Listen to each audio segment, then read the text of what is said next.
This is Pukeology Podcast, where science meets your hilarious puke stories and the tips and tricks to stop that chuckle that you need. You never know what's going to spew out of her mouth. Here's my mama, Dr. Pukeology.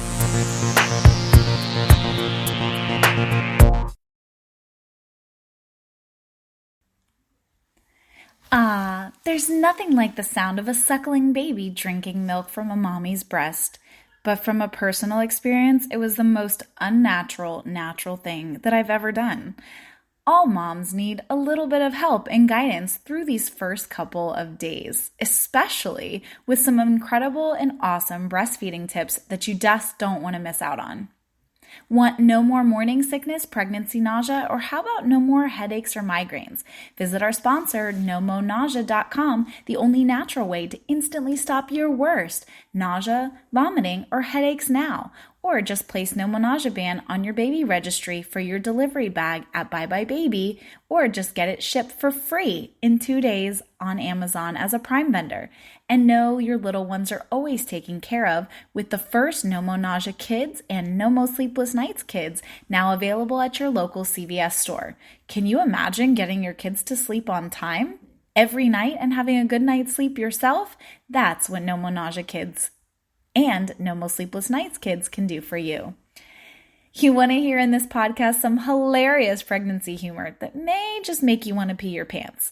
Like you don't have to pee all the time anyway, with funny stories like Exorcist Baby, Tears to Take Out, and Nipple Squirt Gun. If you want to learn more about your pregnancy and post-pregnancy, humor and knowledge is the key to help you survive these 9 months. And just know we're in this together. Today, you will learn the science behind breastfeeding, what it entails, how to get a good latch from your baby, if you have twins, tandem breastfeeding, and what does that look like, what to eat during breastfeeding, and then my favorite, how to increase your milk supply, because I didn't just do it, I actually can tell you from personal experience, all in today's episode 38, Breastfeeding Tips in Pukeology Pregnancy Podcast. Listen up. The science of puke, Pukeology. Breastfeeding is a natural process that may be a little difficult for some single moms, especially whenever they're newborns and they're really tired. I can't even imagine 2 children all at the same time. According to the Center for Disease Control, the CDC, a majority, 83% of mothers will breastfeed shortly after giving birth, but only 57% exclusively breastfeed up to 6 months, as that is recommended by the World Health Organization, WHO.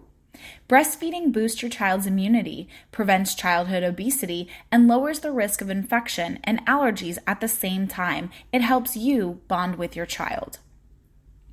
You have to remember that when you're breastfeeding, I said it was the most natural thing that I've ever done, because with my first child, I had absolutely no idea. I knew that my nipples and my breast were played with, but not in the sense of actually giving milk off. So anticipate your baby. Think of your baby and how often and how long do they nurse? I know my son would nurse for 30 minutes, 15 minutes on each breast, and then wanted to get back on in 30 more minutes. And the reason why is because my breast milk just wasn't sufficing as 100% sole source of food. Secondarily, my daughter, on the other hand, she was a little cow. She would suckle for literally evacuate everything she could in the first 10 minutes, and then she would be filled and she would have to breastfeed less than 2 hours later. And we keep using that term 2 hours because in order for a mother to transfuse her antibodies from her breast milk, so from the mother to the baby, you need to breastfeed every 2 hours. That will give you the safety, and especially during times like this with COVID-19 and other viruses that are out there, you want your baby to be as healthy as possible. So ladies, I understand your pain. Literally, I understand your pain. Try to go at it as long as you possibly can and think of it as helpful to you and your baby. because they've also proven too that after delivery, the mothers who breastfeed have a decreased risk of getting postpartum depression. So it's a 2-for-1, kind of like a BOGO. Get comfortable. Okay, when you're nursing, you shouldn't be stressed out. There shouldn't be a lot of distraction around. It shouldn't be something that you just plop out your boob and somehow the baby naturally gravitates. Instead, you want to be in a comfortable position. I highly recommend pillows and try them out. So different nursing pillows are designed for different types of breasts. My breasts, for example, are very small and stand straight up because they are small. Others have what I call the flapjack effect, which theirs hang a little lower.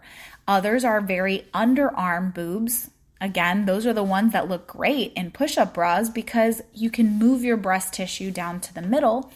And others actually have inverted nipples. And we'll talk about that a little later with things called a nipple shield. It personally saved my nipples during my first breastfeeding experience. Fourth, I want you to relax.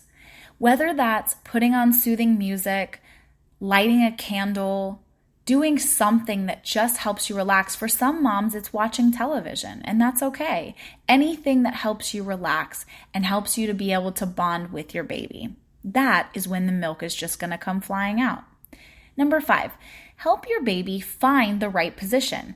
One baby is not the same as another. So you have to remember, if your little linebacker loves the football position, then your next child or that same child might not like the tiger in the tree, for example. So every baby is very different, and also the way that they process. If you have a child who is colic, who has colic or is very colicky, they generally tend to want to be on an angle, so with their head up high and their body down low.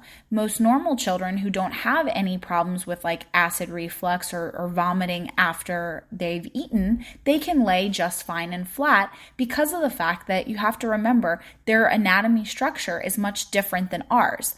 Just like our larynx or our actual vocal cords are located much more anterior, a baby's is not the case. And then in the cricoid, which is that like hard cartilaginous tissue that lies underneath, it's not your Adam's apple, it's farther down. That's actually the smallest, most narrowest part of the baby for quite some time until that they get into 4, 5, and 6 years old. So every baby is different. And again, remember, gravity is there to help you, not to hurt you. Number 6, don't be alarmed. Leaking is natural. I have the most hilarious story when I had a TV that was delivered, and it's like I heard the baby from upstairs and all of a sudden water guns went off. My entire shirt filled up because I wasn't wearing a bra, and it just started leaking, like firing like a fire hose out. The guy that was delivering my television, I'll never forget his face. He was just staring and he didn't know what to do because my entire shirt was like covered in milk. But I always laugh at that story, and my friends actually tell that story too because they had never seen it before. And when you're the first of all your friends to have babies, who else are you going to get your advice from? Me, Dr. Puke Nomo, of course.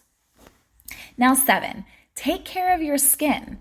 And by that, I mean, my aunt used to tell me, make sure that you use a washcloth to rough up your nipples a little bit. But remember, the skin around it is also very sensitive. So whenever you clean your skin, make sure that it is well cleaned. You can use a loofah, you can use an actual washcloth, something, because your baby's mouth will actually attach. And the skin around your nipples too. We all use olive oil to cook. Why not put a little bit of olive oil around your nipples? This will help them. It's kind of like chapstick for your lips, right? But olive oil for your boobs, and it's safe. It's safe enough for the children to be able to latch. I personally didn't like the lanolin. The lanolin is that like breastfeeding specific type of texture material that they tell you to put over top of your nipples. I felt like it was clogging my pores. And I noticed that when I used it more and more, I was getting clogged pores. So it was just not for me. I love olive oil. It was natural and it was great. The babies loved the taste of it, and it kept my nipples nice and smooth, and I didn't have any trouble after with the second one. And last but not least, don't worry, you have enough milk. Now, I say that with a caveat because not all of us have enough milk.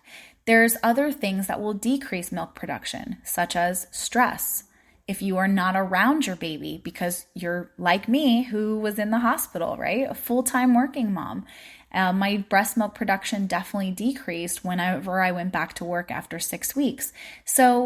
But for the majority of women who are there and home with their baby, you do have enough milk.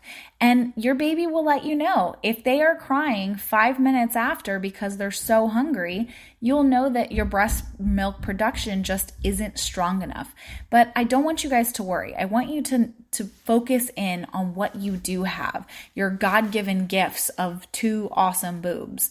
And again, one boob might give off more than the other because our breasts are asymmetric. They're not the exact same size, but you are feeding your baby, trust me. So how to maintain a good latch?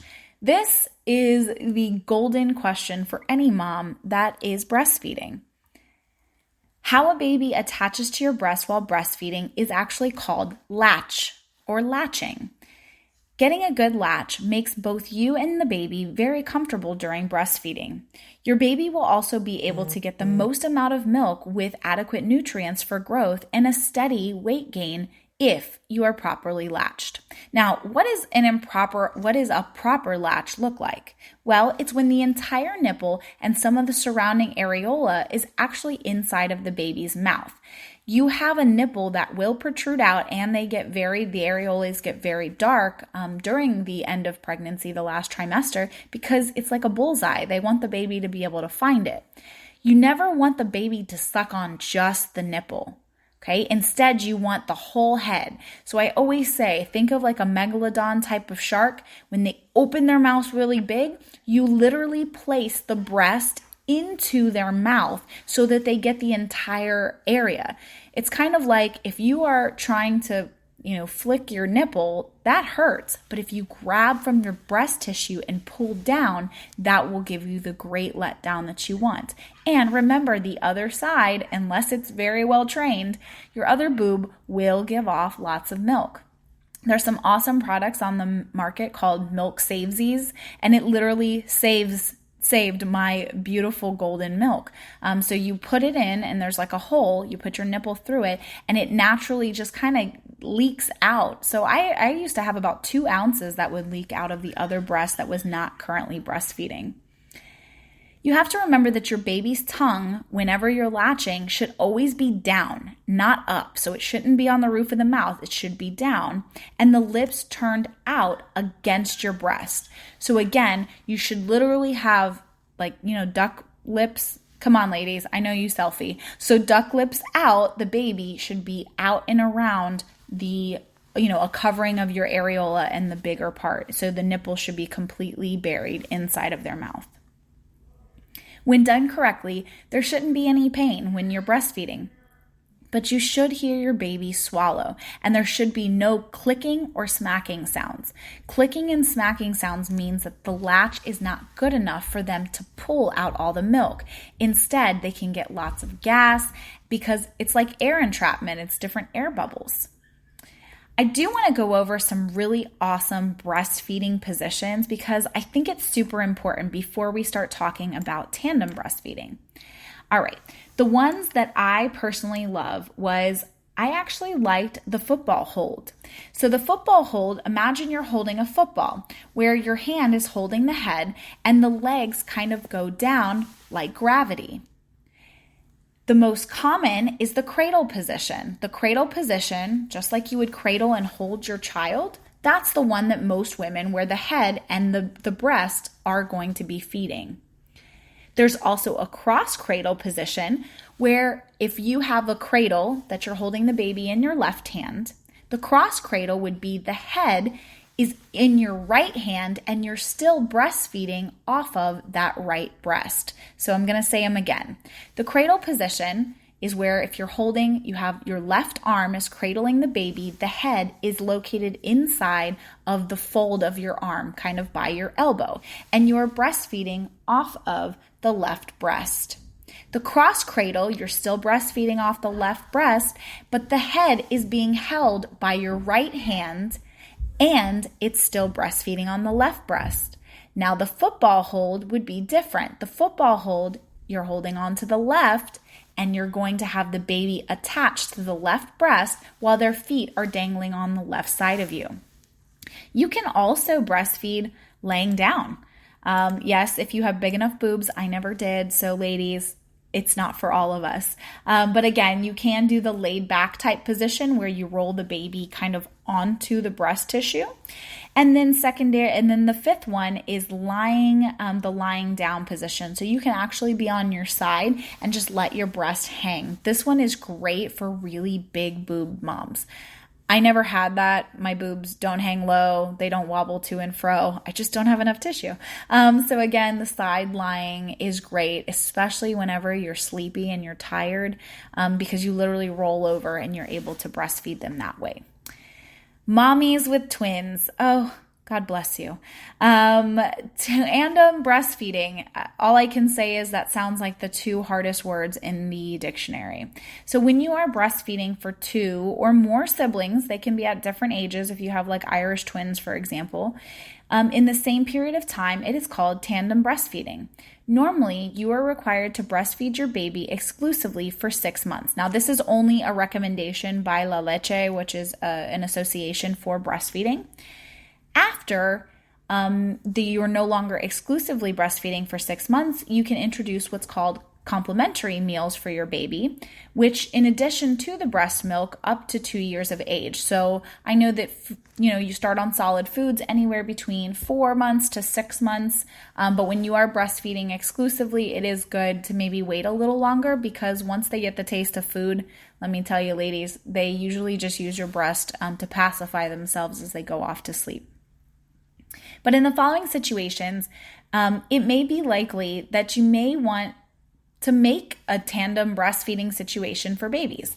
So if you get pregnant soon after the delivery of your older child, or your older baby is under 2 years of age, you may be a tandem breastfeeder. If you feel strongly that it's not the best time for your older child to stop breastfeeding, you might have two at the same time. If you consider your child weaning the best option, again, child-led weaning is usually a longer period of time than mother-led weaning. And then the last is if you don't feel that you're cutting off, you're not ready to cut that physical or emotional benefit that you get from the baby, you might have two of them both at the same time, or if you have twins. For whatever reason, tandem breastfeeding has numerous benefits. It helps you to produce more milk for your baby, reduce the breast milk engorgement and plugging of the ducts, and creates a connection that can never be broken between the bond of you, your toddler, and your baby. You are, again, breastfeeding two children at the exact same time, so your breast milk production is going to increase significantly.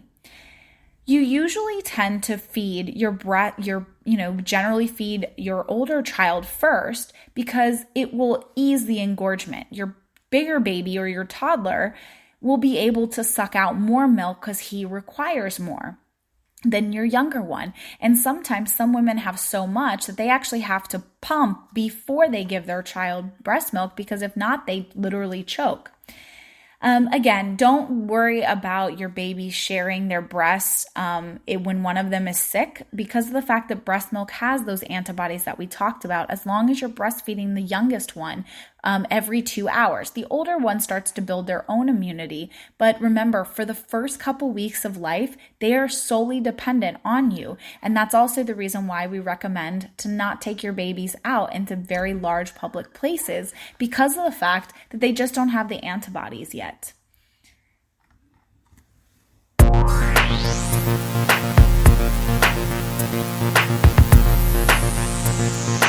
Throwing up on a Tuesday? One puke story. I was breastfeeding my first child, and I didn't really recognize that it was the middle of the night until all of a sudden I looked down at the baby, and the baby is vomiting oh my gosh, vomiting tons of milk out from their mouth. And it's not just like new milk. It's like the old chunky type of milk. So it looked like cottage cheese. I literally started screaming, thinking that my baby was the Exorcist baby. All at the same time, I couldn't help it. The fear caught up to me and I just started vomiting on top of my baby's onesie. Thank goodness I was doing the cross cradle position when I was breastfeeding because I got the baby's onesie and not the mouth. Thank you so much, Lisa, for that hilarious puke story. Also very gross. Please keep sharing with us, Lisa247, for that crazy story. Tears to take out. So, have you ever been so emotionally upset that you get sick? Well, if you haven't had the luxury of the experience that I had, I'll let you in on some information. I was watching a commercial and it was in the middle of the Super Bowl. I don't know what exactly it was about this commercial, but it made me start crying. We were eating delicious Chinese takeout and I was bawling my face off. I was crying so hard. I had snot and tears coming out of my mouth. And then the next thing you know, the last orifice was my mouth. I started vomiting all of the fried rice that I was eating, and it was pellets. And because I could taste the pellets in the back of my mouth, I just kept throwing up too. Thank you, Tiff B, for that disgusting and hilarious puke story. I don't think I'm going to be looking at Chinese food differently for a little while. I used to use my breast as squirt guns, never thinking it was an issue, and I was trying to wean the children off. Well, my husband wouldn't touch me, literally would not touch my nipples when I knew that they were being utilized as a breastfeeding milking device. So my husband and I were getting frisky for the very first time, and it had been a very long time. I was on top, and I was not wearing a bra. The next thing you know, I started squirting him in the face, in the eyes, and he's like, what is that? He recognized that it was breast milk, got so sick to his stomach, he started vomiting as we were trying to have sex for the very first time. Oh my gosh. This is the first time I think I've ever had a story where the husband and not the wife is actually the one vomiting. A nice twist to the story, but still hilarious and nevertheless. Ansel, that is a hilarious puke story. Thank you so much for sharing. Do you have a hilarious puke story that you just can't wait to share? Send it to me, pukeology@nomonausea.com. That's PUKEOLOGY @NOMONAUSEA.com. Or just tweet us at Pukeology so we can all have a good laugh.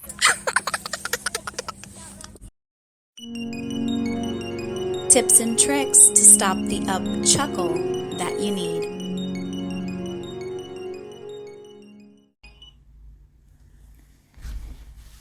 So everyone wants to know, what is the perfect breastfeeding diet? Well, there is no perfect breastfeeding diet, but there are some regulations and some things that you probably should be including in your diet in order to give your baby the most amount of nutrients they possibly can get.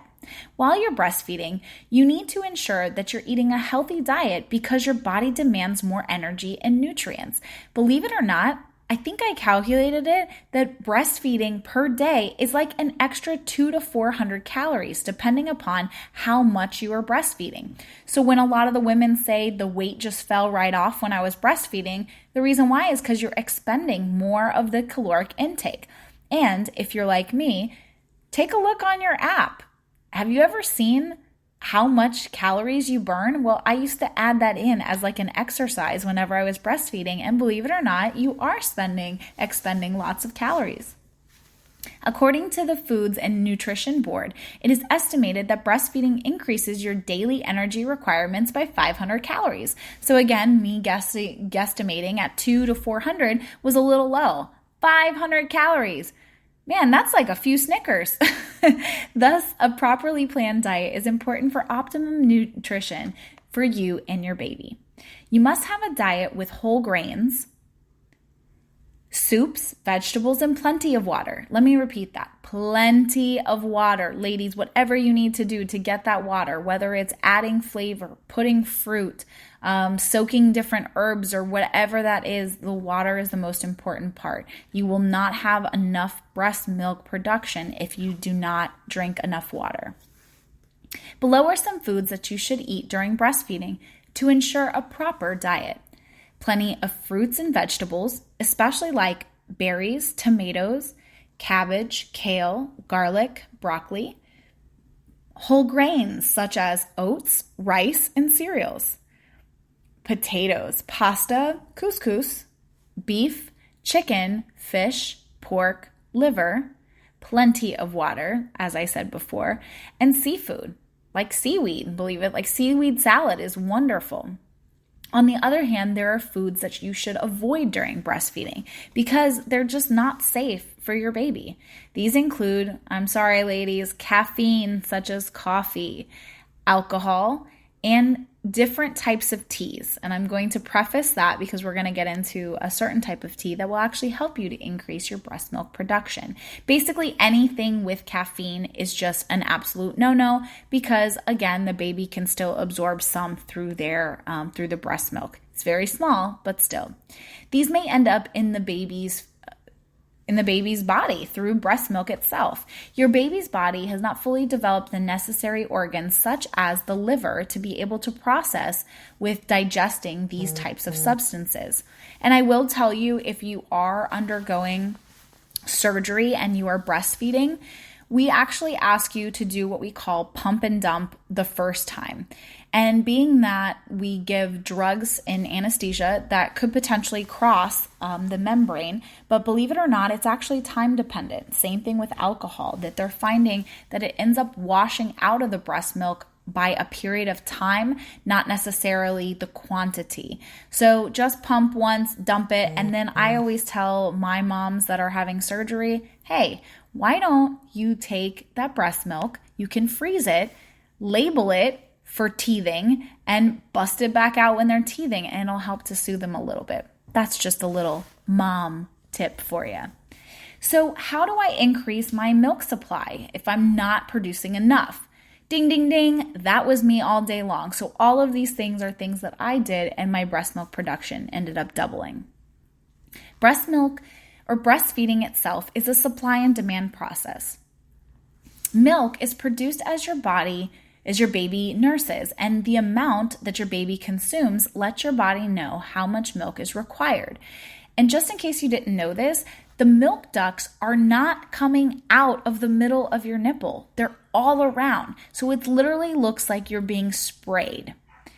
You are always advised to exclusively breastfeed your baby if that's the direction that you want to go in, frequently and efficiently, so that the baby gives the signal to your brain to produce more hormone prolactin, which then, and again, prolactin. So it's giving your, lactate enzymes the ability to be able to produce more and more and more milk that is sufficient.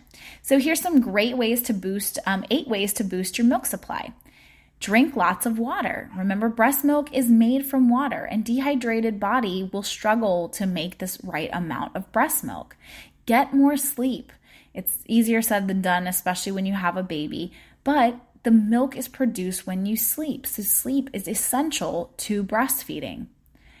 And by the way, whenever the baby naps, you nap. So small amounts of napping actually increase the amount of time that you've been sleeping total. So be a nap attacker. It's okay. Nurse more often. Breast milk is a supply and demand. Increasing the demand will often tell the breast, hey, I need to increase the amount of supply. Warm up your boobies. Nothing works better than giving some nice warm compresses, and the milk just starts to flow out.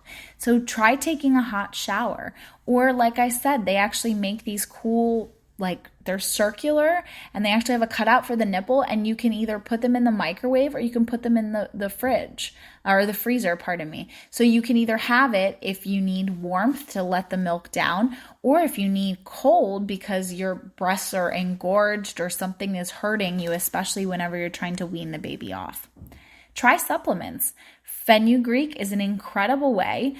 Blessed thistle, also milk thistle, is taken together can actually boost your milk supply pretty quickly. I will warn you, however, that fenugreek will make you smell like syrup. Yeah, like pancake syrup. My husband wouldn't eat pancakes the entire time that I was breastfeeding because I smelled like it, like my entire body. People used to joke they wanted to like lick my skin because it smelled like maple syrup.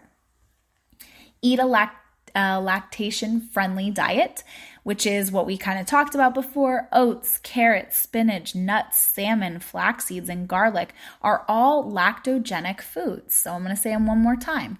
Oats, carrots, spinach, nuts, salmon, flaxseed, and garlic are lactogenic, meaning that they will help you to produce more. Try power pumping. So after your baby gets done feeding, start pumping.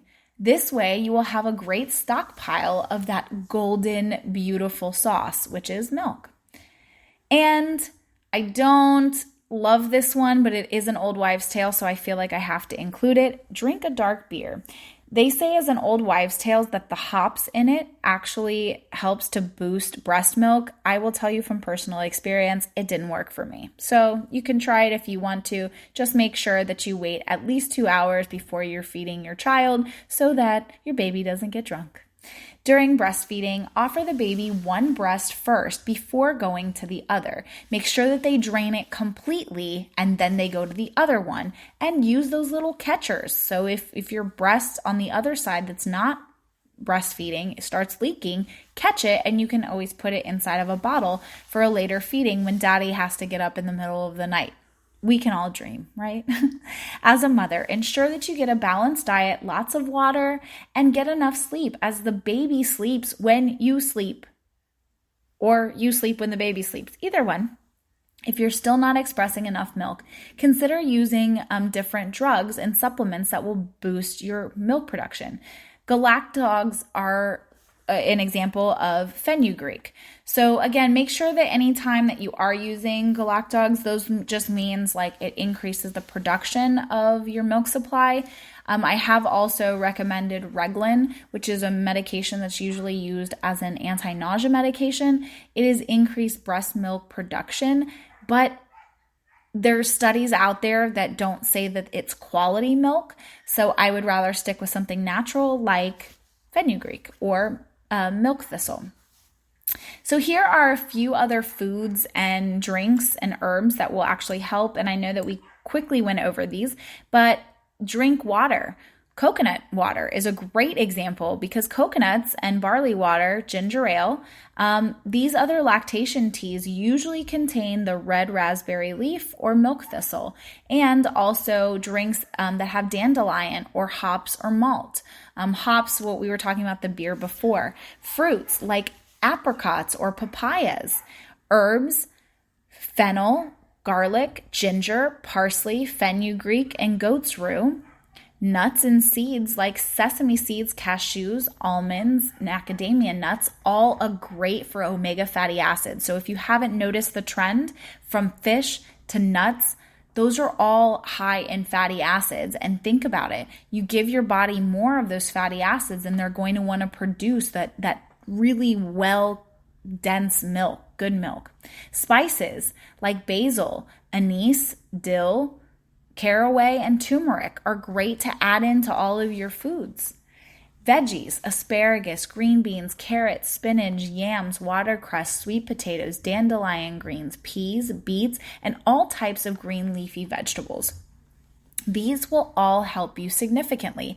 And I also go back to the fact that if you are drinking these in tea form, you're also getting more water production, water consumption. So this is the greatest way that you and your baby are going to be so happy because you're going to have extra milk to spare even when you have to go back to work. Now, you all know the science behind breastfeeding. What are some incredible breastfeeding tips, not just how to hold the baby, but also what you should and shouldn't be eating and what your surroundings should look like?